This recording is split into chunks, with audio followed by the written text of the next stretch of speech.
Subhanallah walhamdulillah wa la ilaha illallah wallahu akbar wa la hawla wa la quwwata illa billahil aliyyil azim. Subhanallah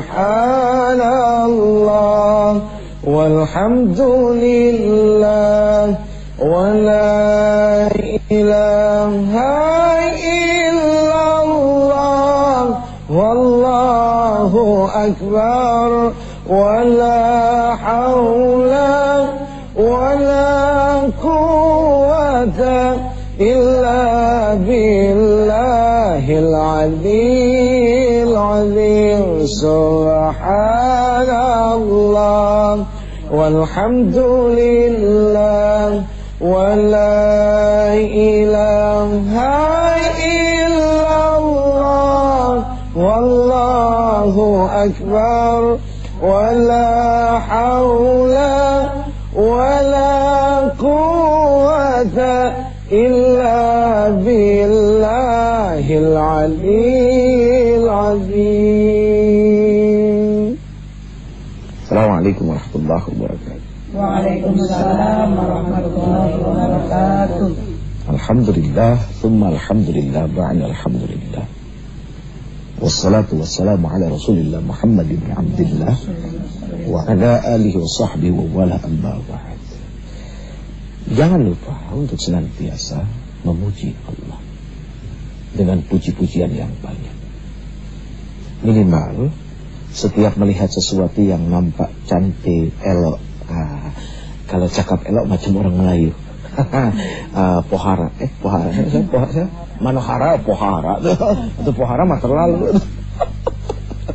Berbeza. Nak cakap sikit lah. Nak pergi pusing-pusing, mual-mual, muntah-muntah nanti ya. Ya Allah, itulah masalah dunia. Timbul bermacam-macam masalah ya. Keluarga, istri, anak, suami. Kebetulan hari ini temanya adalah akhlak kepribadian perempuan. Ujay, kok perempuan sih, laki-laki kapan? Ya kebetulan episodenya perempuan. Nanti laki-laki ya. Nanti kalau nyambung lagi sama Antv ya. InsyaAllah. InsyaAllah mudah-mudahan nyambung ya.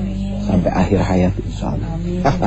Di dalam Islam, perempuan itu diharuskan menjaga dirinya agar selalu berada dalam akhlak yang baik, akhlak yang islami, akhlak yang terpuji. Ada berapa kira-kira? Ada banyak. Yang pertama, selalu berada di dalam rumah dan ia tidak akan keluar kecuali ada perlu. Sekarang ini banyak orang keluar rumah padahal nggak perlu. Megel-megelin kaki, nyape-nyapein kaki. Dan ujung-ujungnya adalah berfoya-foya, melakukan sesuatu yang bersifat mubadzir. Hal yang tidak bermanfaat akhirnya dilakukan, padahal tidak bermanfaat. Nah itulah kenapa di dalam Islam perempuan diajarkan kalau mau keluar seperlunya. Perlunya apa? Nuntut ilmu, ngaji. Perlunya apa? Silaturahim ke tetangga, jaga mulut. Kan gitu. Iya. Jangan bawa gosip, mendingan bawa kolak gitu kan. Bawa kacang hijau. Iya, makan kolak itu lebih enak gitu kan. Nah, jadi yang pertama adalah itu. Kemudian akhlak kepribadian perempuan yang kedua adalah apa? Melebih utamakan keperluan rumah tangga daripada yang lain. Jadi rumah tangga itu selalu yang nomor satu. Ya. Rumah tangga selalu menjadi yang nomor satu, bukan yang lain. Bukan ini, bukan itu. Pokoknya rumah tangga itu. Nah kemudian yang ketiga, dia tidak akan pernah masuk ke dalam rumah tetangga kecuali ada perlu. Ya. Karena kalau tidak ada perlu ya tadi itu ujung-ujungnya itu. Gosip. Kalimatnya mah benar. Oh ini sih kita bukan ngomongin orang ya. Ya, diawali dengan ini kan bukan ngomongin orang ya. Ini mah kita ngomong kenyataan. Ya, sama aja biarpun diawali dengan kata-kata seperti itu. Tapi yang repot lagi adalah apa? Kita nggak perlu ke tetangga buat ngegosipin orang. Di rumah cukup setel TV, selesai. Udah jadi ngegosip bareng TV. Apalagi TV punya segudang informasi buat ngegosipin orang. Aduh, ya Allah. Segala kita musingin harta benda orang. Segala tasnya Manohara diomongin. Aduh. Mau apa? Segala parfumnya Manohara itu diomongin. Apa nggak ada omongan yang lain yang lebih bermanfaat? Iya kan? Ya Allah ya Karim. Jangan yang begitu yang diomongin. Aduh. Berikan sesuatu yang bisa merubah bangsa ini dengan baik. Bukan malah membuat bangsa ini jadi banyak mimpi, terutama perempuan mana gak senang pakai barang mewah. Itu mau dari rezekinya dia, udah biarin aja. Pusing amat urusan begituan. Oke, yang keempat, mendampingi suami manakala diperlukan. Manakala diperlukan. Nah, kalau tidak diperlukan, jangan kesurat minta pengen nganterin. Ujung-ujungnya begitu suami larang, curiga, wah ini pasti ada apa-apanya. Kesian nyiksa diri. Ngotorin hati sama ngotorin pikiran. Cepet deh. Gitu kan. Jadi kalau istri tidak diminta oleh suami untuk mendampingi, ya jangan. Kasih suami tahu, kamu di rumah saja. Kan di rumah ada anak, masa anak mau ditinggal terus gitu kan. Udahlah suami dengan pekerjaannya, yakin percaya bahwa suami itu gak akan kemana-mana. Lurus. Kalaupun ada belok, nanti biar dia tanggung jawab kepada Allah Subhanahu wa ta'ala. Baik, hadirin yang dimuliakan Allah, menarik sekali pembicaraan kita hari ini karena up to date. Ada hubungan dengan Manohara? Enggak lah, enggak ada hubungan. Ini mah canda saja ya. Oke, yang keberapa sekarang? Yang kelima ya. Tadi yang terakhir adalah mendampingi suami setiap kali dibutuhkan, diperlukan. Jadi kalau tidak diperlukan, mohon lapang dada, mohon ikhlas, karena insya Allah suaminya tahu bahwa istrinya di rumah jauh lebih diperlukan. Ya. Kemudian yang kelima adalah apa? Selalu membuat berusaha dirinya itu selalu menarik di depan suami. Ya, selalu merasa menarik. Soalnya apa? Aduh Bu, di luar godaan suami mah berat. Banyak yang menarik-narik suami yang melambai-lambai hai gitu. Dulu awalnya suami kuat, awalnya lama-lama jadi gak kuat. Kadang suami digoda, kadang pengen ngegoda. Karena manusia, sifat manusia kan seperti itu. Kadang digoda, kadang kepengen ngegoda. Jadi perlu di sini para istri membentengi diri dengan apa? Senantiasa menjadi yang lebih baik daripada yang di luar. Kalau perlu istri nari di depan suami boleh. Nari di depan suami. Boleh nari. Soalnya kan suami sering lihat yang nari-nari di TV gitu, belum di luar. Jadi istri tuh harus, kalau perlu pasang tiang di dalam kamar ya. Boleh, nggak apa-apa, tidak masalah. Di hadapan suami halal, halalan tayyiban, berkah insya Allah. Jadi berusaha membuat menarik diri. Iya, surga ya Allah. Itu pintu surga kebuka. Allah senyum. Mereka melihat para istri itu berusaha untuk membuat dirinya itu selalu menyenangkan di hadapan suami. Bisa menari ya. Baik, yang selanjutnya adalah apa? Kewajiban seorang perempuan, wabil khusus para istri ini, kalau mau keluar rumah harus minta izin sama suami. Ya. Kalau sekarang kan sudah zamannya handphone, ya tidak ada suami di rumah, minimal by SMS. Tapi izinnya jangan udah sampai di tempat baru izin. Ini banyak kekacauan sekarang nih. Ya, izin pergi ke pasar, udah sampai pasar baru izin. Bang, aku pergi ya bang ke pasar, udah sampai pasar baru izin. Wah, ini mah keliru. Jadi izin itu adalah sebelum keluar dari rumah, bukan sudah sampai tempat tujuan. Ini banyak yang keliru ya. Jadi sebelum keluar, dan tunggu dulu jawabannya, baru pergi. Gitu. Ini mah enggak, pokoknya kan saya udah minta izin gitu kan. Loh, kamu sudah diberikan izin apa belum? Abang udah jawab SMS kamu belum? Belum. Ya penting saya sudah minta izin. Wah, ini ada yang keliru. Jadi pengertian meminta izin di sini adalah dengan mendapatkan jawaban. Ya, dengan mendapatkan jawaban, bukan terus pergi begitu tidak dapat jawaban. Dengan mendapat jangan pergi kecuali kepada sesuatu hal yang darurah. Misalnya anak sakit. Insya Allah pasti ngerti. Tapi kalau kita mau kembali kepada sejarah dulu, seorang perempuan yang ditinggal berdagang, datang kakaknya, ibu kamu sekarat, sakit, aduh nanti ya tunggu ya, suami saya pesan saya gak boleh keluar rumah, sampai sore ditunggu gak pulang-pulang. Dia gak pergi. Begitu besok datang lagi kakaknya ngasih tahu ibunya makin parah, suami saya belum pulang. Saya nggak bisa pergi. Sampai akhirnya ibunya sakaratul maut meninggal dan tuh anak dibenci. Tapi sekali waktu Allah buat mimpi, ibunya berterima kasih kalau dia berada dalam tempat yang indah asbab anaknya yang taat sama suaminya. Dan ini sulit difahami memang. Sulit difahami oleh manusia zaman sekarang yang dengan akalnya terbatas untuk memahami Allah. Tuh. Ya kan? Gara-gara abang gak kasih izin anakmu ke dokter, lu sekarang sakit meninggal. Tidak paham ini. Berat memang untuk memahami hal-hal seperti ini. Ya, Masya Allah. Baik, selanjutnya adalah abang berusaha selalu menjaga pakaiannya, ya, perhiasannya, gerak badannya dari perhatian orang lain. Tuh. Sekarang suami beliin emas, dipakai buat siapa? Iya, maksudnya dipakai sama istri buat dilihat siapa? Suami. Yakin? Ya. Ah, nggak gitu. Buktinya di kondangan pada keluar semua tuh. Begitu kondangan, segala gelang, segala kalung dipakai semua. Begitu di rumah, emas ditaruh di kotak. Buketek lagi. Maaf bu, bercanda ya. Iya, dipakai bajunya itu aja longres tuh. Itu melulu daster. Ya Allah, yang keteknya bolong lah segala macam. Yang penitinya ada di sini. Begitu suaminya dekat, lakinya ketawa just peniti. Aduh ya Allah ya Karim. Jadi yang diberikan oleh suami itu adalah tujuannya untuk dipakai oleh istri di hadapan suami. Gitu. Ketika diberikan emas, ya tujuannya adalah itu. Ya seorang laki-laki juga akan punya kewajiban untuk memberikan perhiasan kepada istri. Jangan kepada yang lain. Kepada yang lain mati-matian. Buat istri bilangnya nggak punya duit dulu. Wah bahaya. Oh bukan dosa lagi. Ya suami itu pemimpin bukan penjajah. Nanti aja kita obrolin lagi episode yang akan datang. Ini khusus perempuan dulu. Bagaimana suami penting untuk jujur. Kemana dia pergi dia harus ngomong. Jangan perempuan sok tahu apa. Kemana gue pergi lu mau tahu aja. Bukan kalau kecelakaan di jalan gimana. Bini mau nyari kita di mana? Kagak tahu. Repot. Ya kan jadi tujuannya itu. Kalau nanti ada apa-apa istri tahu. Ya, udah nggak usah dipikirin yang kagak punya laki. Ini malah bengong aja. Udah Allah udah siapin pangeran.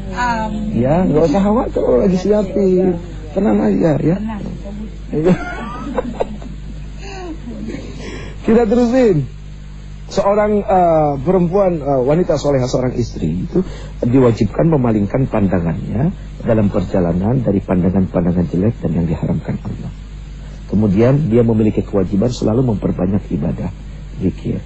Misalnya kayak apa? Ketika suami pergi, daripada capek-capek buruk sangka, mendingan istri sholat duha, bantu suami dalam mencari. Nah, dimaksud membantu suami mencari rezeki itu bukan istri juga bekerja. Tapi bukan berarti dilarang seorang perempuan bekerja. Ya, perlu ditanya dulu alasannya. Kenapa engkau bekerja? Kenapa? Apakah suamimu kurang penghasilannya? Atau di bawah kurang? Atau karena memang kamu yang kepengen kerja? Karena senang kerja, karena doyan kerja? Ditanya dulu. Jadi kalau tidak ada ridho dari suami, ya repot. Tapi ketika suami tidak mengizinkan istri untuk bekerja, maka dia pun harus bertanggung jawab atas omongannya. Berikan yang terbaik untuk keluarga. Kan dia melarang. Berarti kan harus ada pengganti dari pelarangannya. Harus biar balance. Jangan dilarang terus dia kagak nyari apa-apa. Terkait aja tuh gini. Wah, jangan. Ya Allah ya Karim ya. Jadi seperti itu. Ya insya Allah. Nah itu bagian-bagian. Masih banyak sebetulnya kalau mau disebutin. Kita akan kembali insya Allah. Pemirsa Cahaya Hati yang insya Allah dimuliakan Allah. Langsung saja ya. Silakan Ibu Haji. Assalamualaikum warahmatullahi wabarakatuh. Waalaikumsalam. Ustaz, saya mau menanyakan tentang seorang istri yang solehah. Kata Pak Ustaz, kalau jadi seorang istri yang solehah itu harus menjaga kehormatan, menjaga diri. Yang saya tanyakan, bagaimana kalau suami tidak ada di rumah, lalu kawannya datang ke rumah, apakah saya boleh mempersilahkan masuk atau tidak? Itu saja pertanyaan saya. Ya. Ini Assalamualaikum warahmatullahi wabarakatuh. Waalaikumsalam. Ini pertanyaan yang Luar biasa, karena biasa di luar ya. Kasus seperti ini banyak sekali terjadi, tapi seringkali dianggap enteng. Boleh-boleh saja seorang istri mempersilahkan kawan suaminya yang laki-laki untuk masuk ke dalam rumah jika suaminya memberikan izin terlebih dahulu, memberikan informasi, sayang, nanti kalau aku pergi teman aku datang, namanya si A, dia datang mau ngambil sesuatu, nanti kamu tolong ambilin, kasih ke dia ya. Berarti kan ini atas izin restu daripada suaminya, karena temannya itu datang dalam keperluan. Sekarang bagaimana tiba-tiba datang orang lain gitu kan, datang tamu gitu, dan suaminya tidak berpesan. Kita kembali saja kepada hadis Rasul sallallahu alaihi wasallam. Suatu hari Rasul menyuruh putrinya Fatimah Zahra untuk belajar agama kepada Muti'ah. Bingung, seorang putri Rasul disuruh belajar agama ke seorang perempuan yang dia tidak kenal. Kemudian pergilah Fatimah dengan membawa anaknya, putranya. Begitu sampai di sana, assalamualaikum, dijawablah salam dari dalam. Waalaikumsalam. Kaget, gerangan apakah yang membuat aku sedemikian menjadi merasa terhormat karena putri Rasul datang ke rumahku. Terus kemudian Fatimah bilang, bolehkah aku masuk? Silakan. Begitu pas pintu dibuka, dia lihat ada laki-laki. Terus apa kata Muti'ah? Maaf Fatimah, aku tidak boleh menerima tamu laki-laki masuk. Fatimah bingung, lihat kanan kiri nggak ada, yang dilihat anaknya. Loh, laki-laki mana yang kamu maksud? Itu. Tapi anakku kan belum balik, masih kecil. Suamiku nggak pesan apakah orang besar atau orang kecil. Pokoknya aku tidak boleh terima tamu laki-laki aja. Dan yang dipesanin mau gede mau kecil enggak. Saking taatnya kepada suami sampai seperti itu. Akhirnya pulang dia. Pulang lagi. Fatimah menghargai. Nah, yang memahami agama, mengerti agama tidak akan tersinggung. Dia tidak akan tersinggung. Oh, dia harus hargai jawaban orang itu. Dia pulang, dibawa pulang anak itu, dia balik lagi. Dia balik lagi masuk ke dalam. Nggak lama Fatimah melihat ada kayu, ada kain, dan ada kipas. Fatimah bingung. Ini apa wahai Muti'ah? Oh, ini kipas. Suamiku kalau pulang kerja suka kepanasan, aku suka ngipasin dia. Waduh, luar biasa. Lap ini apa? Suamiku suka keringetan, aku suka ngelapin keringetnya. Ini tungkat buat apa? Aku senang sekali menemani suamiku makan. Dan ketika dia makan, aku suka tanya, wahai suamiku, adakah yang kurang dari diriku? Kalau memang ada, ambil tongkat ini dan cambuk aku. Itulah kenapa Rasul perintahkan kepada putrinya sendiri untuk datang ke rumah Muti'ah, suruh belajar agama. Semua perempuan pasti bilang, hari gini ngimpi punya perempuan kayak gitu. Siapa bilang? Ada saja, bisa saja. Yakinlah perempuan Indonesia itu wanita solehah semua. Amin. Ya minimal kalau dia tidak terima tamu di dalam rumahnya, jangan janjian di luar kan. Sama, saya juga gitu. Iya, saya suka lihat di Citos di mana gitu kan. Istri siapa duduk sama suami siapa. Aduh ya Allah, suami siapa duduk sama bini siapa. Yang repot adalah yaitu. Kayak kemarin ada yang telepon, Ustaz, saya sudah menikah dengan seseorang yang sudah memiliki istri, tapi saya juga masih punya suami. Kasus ini banyak sekali. Masih punya suami dan menikah dengan orang lain. Aduh, na'udzubillahi min dzalik. Ya Allah, hindarkan kami dari hal-hal yang membuat kami jadi hina. Jauhkan kami dari hal-hal yang akan membuat kami tidak berdaya. Kuatkan hati dan telinga kami daripada bisikan dan bujukan serta rayuan syaitan yang mengajak kepada keburukan dan kebusukan. Hanya Engkau pelindung kami. Hanya Engkau pelindung kami. Engkau yang akbar. Engkau yang akbar. Engkau yang maha segala-galanya, ya Allah. Semua berkat junjungan kekasih baginda Rasul Nabi Muhammad sallallahu alaihi wasallam. Amin amin.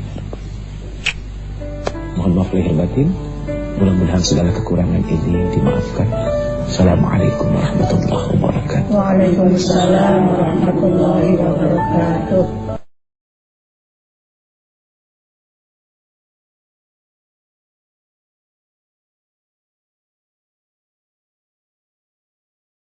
Subhanallah.